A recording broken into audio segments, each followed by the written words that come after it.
En la historia de nuestro país existe una herida que sigue abierta. Ayacucho, un departamento olvidado, se convirtió en el epicentro del conflicto armado interno que cambiaría el país para siempre. Yo soy Jennifer Mori, junto a Daniela Abigail Pasiche González, Leonardo Floriano, Julieta Soto.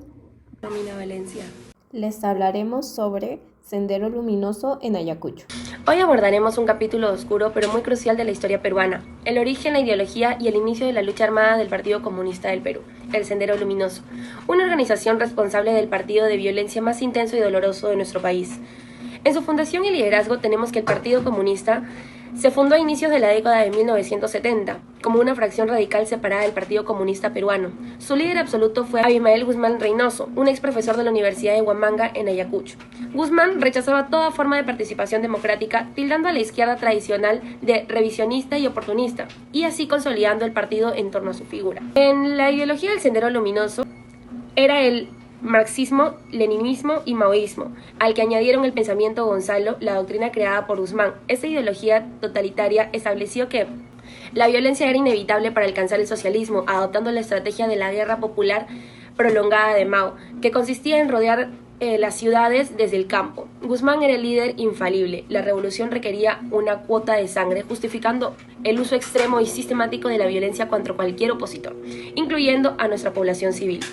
Ayacucho se convirtió en el centro de operaciones debido al abandono estatal de la región y a la presencia de cuadros universitarios reclutados por Guzmán. Según De Gregori, la reapertura de la Universidad San Cristóbal de Huamanga en 1959, bajo el rectorado del marxista Efraín Morote, fue clave para Sendero Luminoso, ya que Morote integró a Abimael Guzmán como un profesor de filosofía. Poco a poco Guzmán fue ascendiendo, hasta llegar al punto de poder seleccionar al personal de la universidad. Usó su posición, especialmente en la Facultad de Educación, para adoctrinar a los futuros maestros y así sembrar su ideología en la región, aprovechando la poca importancia que le daba el Estado a la educación en Ayacucho. Además, el primer acto de violencia de Sendero Luminoso contra el Estado fue denominado el inicio de la lucha armada. Este se llevó a cabo en el distrito de Chuchi, el 18 de mayo de 1980, cuando los miembros de Sendero Luminoso quemaron ánforas y los padrones electorales que se guardaban en el local del jurado electoral. Todo esto Sendero lo hizo con el fin de declarar su rechazo al proceso electoral y marcar el inicio de su proyecto más violento. Una de las masacres que se dio después del inicio de la lucha armada fue la masacre de Lucanamarca, ocurrida en abril de 1983 en la provincia de Huanca. Fue una de las acciones más crueles y la primera matanza colectiva que Sendero Luminoso realizó. Su objetivo era darle un escarmiento a la población rebelde que estaba apoyando a los militares. El ataque fue una represalia por el asesinato de un comandante senderista a mano de las rondas campesinas de la zona. Sendero Luminoso reunió a la población en la plaza para matarlos cruelmente con machetes, hachas y palos. Según el informe de la Comisión de la Verdad, se estima que 69 personas fueron asesinadas. Estamos con el señor Rafael González, quien nos contará su experiencia con el Sendero Luminoso en Ayacucho. Él nos comenta que estuvo presente en la ciudad de Ayacucho por temas de trabajo cuando ocurrieron los acontecimientos de violencia contra esta zona. Yo estuve en Ayacucho en el año 92, época en que el terrorismo de Sendero Luminoso estaba en su apogeo, esta gente enferma, atacaba pueblos, ciudades, destruía todo a su paso. Yo estuve alojado en un hotel, era el hotel de turistas, sin saber que en esa época funcionaba ahí el cuartel general de las Fuerzas Armadas. Y era blanco de violencia de los senderistas, de los terroristas. Entonces todas las noches era un ir y venir de bombas, explosiones, balas y todo. Lo peor que le pudo pasar al Perú fue que aparecieran estos enfermos terroristas, hicieron demasiado daño. Y creo que las generaciones actuales deben estar muy alertas porque aquellos que antes atacaban al Perú utilizando armas y bombas, ahora lo están haciendo desde la política, incursionando en el Congreso, incursionando. Hemos tenido un presidente de la República vinculado directamente con terroristas, ha llevado a Palacio de Gobierno a gente vinculada con terroristas, ha tenido un canciller terrorista, entonces debemos tener mucho cuidado con eso.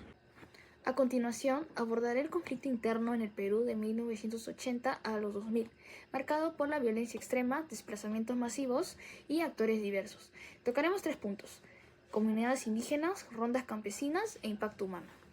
Este conflicto fue una guerra civil que colocó a los campesinos e indígenas como los achanincas entre la coerción de Sendero Luminoso y los abusos de las Fuerzas Armadas. La militarización hizo que civiles fueran vistos como enemigos. En la selva central, 5.000 achanincas fueron capturados y 10.000 de ellos desplazados, así como la masacre de Tiatzili en 1993 que dejó 72 víctimas, según Villasante, 2014, página 10. Asimismo, las rondas campesinas surgieron en 1976 en Cajamarca y en 1991 fueron reconocidas como comités de autodefensa. Su expansión aisló a Sendero Luminoso y facilitó la captura de Abimael Guzmán en 1992. Como señala de Gregory en 1996, su masificación fue la primera gran derrota a Sendero Luminoso. La motivación de estas rondas se comprende al observar las prácticas de Sendero Luminoso contra el campesinado: confiscación de cosechas, juicios populares, asesinatos de autoridades, reclutamiento forzado y prohibición de comercialización, además como las matanzas en comunidades resistentes, según lo indica Orlando Alor en 2001 en la página 12. En el impacto humano se estimó 69.280 víctimas entre 1980 y los 2000.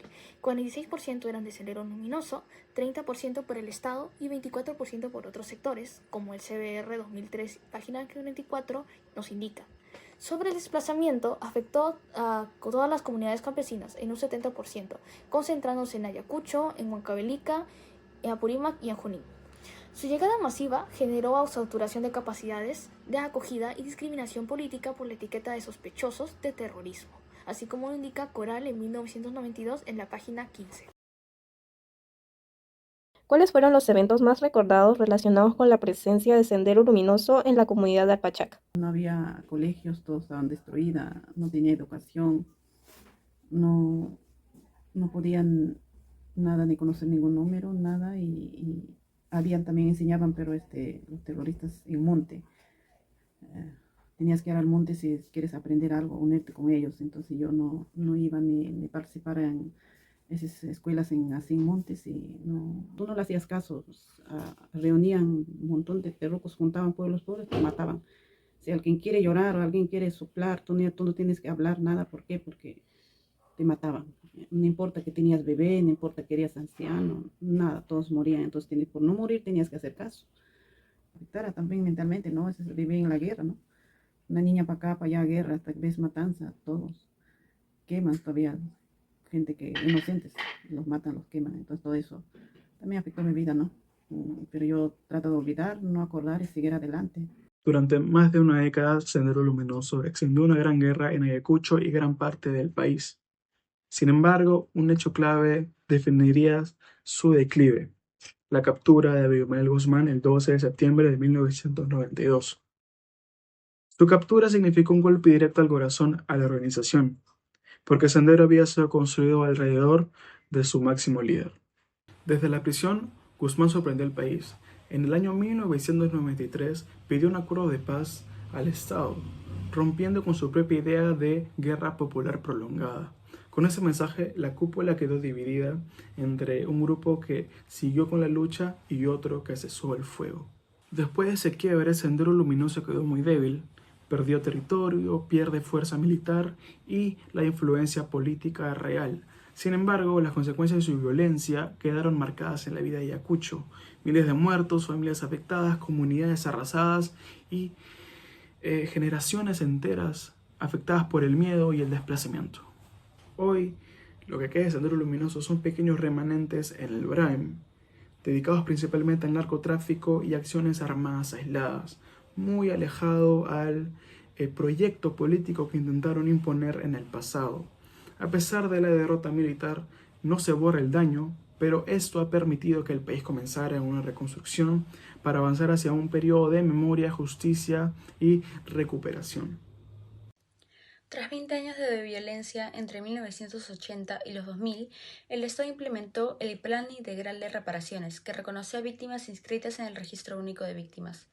Las reparaciones incluyeron compensaciones económicas para familiares de personas fallecidas o desaparecidas, y también para sobrevivientes de tortura, violencia sexual y otras violaciones de derechos humanos. En total, a lo largo de los últimos años se han entregado más de 300 millones de soles a miles de beneficiarios, como parte del compromiso por reparar el daño causado. Además de los pagos económicos, el plan contempló programas de salud, acceso a educación, apoyo psicológico y reparaciones colectivas, dirigidas a esas comunidades. Por el tema de la memoria, uno de los espacios más importantes es el lugar de la memoria, la tolerancia y la inclusión social, LUM. Este es un museo que reunió testimonios, documentos, fotografías y relatos que permiten comprender lo ocurrido, honrar a las víctimas y reforzar la idea de que la violencia no debe repetirse. Como conclusión de este trabajo queremos decir lo siguiente: la dignidad humana nunca debe ser sacrificada en nombre de una causa, ni por un grupo subversivo, ni por la respuesta desmedida del Estado. Nosotros como jóvenes debemos interesarnos más por saber lo que verdaderamente pasó en esta etapa del país. Y como estudiantes de Derecho tenemos que reconocer todos los derechos fundamentales que se vulneraron. Es por ello que debemos construir la justicia cada día a través del diálogo, la empatía y la vigilancia activa de nuestros derechos. Conozcamos nuestra historia para que esto nunca más vuelva a suceder. Muchas gracias.